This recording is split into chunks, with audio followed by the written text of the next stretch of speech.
بسم اللہ الرحمن الرحیم۔ السلام علیکم۔ ایک ڈاکٹر کہتی ہے میں ڈیوٹی پر مامور تھی، خودکشی کا ایمرجنسی کیس آیا۔ لڑکی کا نام آمنہ تھا۔ میں نے 8 سال کے کریئر میں ایسی خوبصورت لڑکی پہلی بار دیکھی تھی۔ وہ بے ہوشی کی حالت میں تھی اور اس کو اٹھا کر لے آنے والے اس کے والد تھے۔ والد ماشاءاللہ بہترین پرسنالٹی کے مالک تھے، مگر بیٹی کی حالت میں ان کو اس وقت بے حال کر رکھا تھا۔ پتہ نہیں کیوں مجھے لڑکی کا پیار اور اس کے والد پر بہت رحم آیا۔ لڑکی کو آپریشن تھیٹر کے لیے لے جایا گیا، آپریٹ کر کے اس کو دوسرے وارڈ میں شفٹ کر دیا گیا۔ گھر والوں کو بتایا گیا کہ لڑکی کی حالت خطرے سے باہر ہے۔ یہ سن کر لڑکی کا والد غربا میں کچھ تقسیم کرنے کے لیے نکل گیا۔ میں نے اس کی والدہ کو آفس میں بلایا اور پوچھا کہ آپ کی بیٹی کو کیا ہوا ہے۔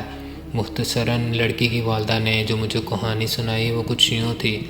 کہا ہماری بیٹی نے ٹیکسٹائل انجینئرنگ کر رکھی ہے۔ سارے والدین کی طرح ہماری بھی خواہش تھی کہ ہماری بیٹی بھی اپنے گھر کی ہو جائے، چنانچہ ہم نے آمنہ کی پسند پوچھی۔ ہماری بیٹی نے مشرقی لڑکیوں کی طرح بولا کہ جو آپ کا فیصلہ ہوگا وہی میرا فیصلہ ہوگا۔ اس نے سارا اختیار ہم کو دے دیا، چنانچہ کہ رشتے کی بات چلائی۔ آمنہ کو دیکھنے ایک فیملی آئی۔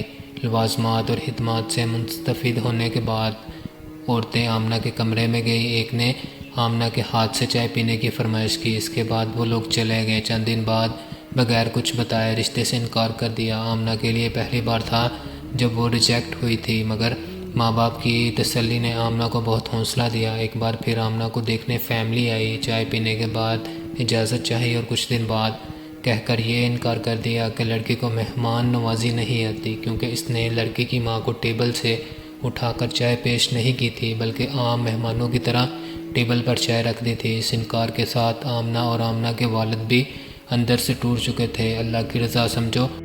کچھ دن بعد ایک نئی فیملی آئی۔ اس فیملی کے بیٹھتے ہی آمنہ نے ان کے پاؤں کے جوتے بھی اتارے اور اسے اسی جگہ پر چائے پیش کی۔ اس فیملی نے ایک ہفتے بعد یہ کہہ کر انکار کر دیا کہ آپ کی بیٹی پر جنات کا سایہ ہے، ورنہ کوئی میزبان پہلی بار گھر آتا ہے تو اس کی اتنی مہمان نوازی کون کرتا ہے۔ پچھلے 8 سالوں میں 100 سے زیادہ رشتے آئے ہیں۔ آمنہ کے لیے کچھ نے یہ کہہ کر انکار کر دیا ہے کہ آمنہ کی عمر زیادہ ہو چکی ہے، اور احسان جتاتے ہوئے کہا اگر آپ زیادہ مجبور ہیں تو ہمارا ایک 48 سال کا بیٹا ہے جس کی اپنی دکان ہے، اس کے لیے ہم آمنہ کا رشتہ قبول کرتے ہیں۔ اتنا کہہ کر یہ آمنہ کی ماں سسکیاں لے کر رونے لگی اور کہا آپ بھی تو ایک ماں ہیں، اور ماں جتنی بھی مجبور ہو غیروں کے سامنے کیا ہی کہہ سکتی ہے۔ اور میری بیٹی کا سارا دن میرے سینے سے لگ کر روتی رہی اور کہتی رہی ان لوگوں کے معیار تک آتے آتے میری عمر زیادہ ہو گئی ہے، اور ماں بولے نہ جانے کب اس نے دنیا کو الوداع کہنے کا فیصلہ کر لیا ہے، اور کہتی رہی میرا منحوس سایہ میری بہن کو بھی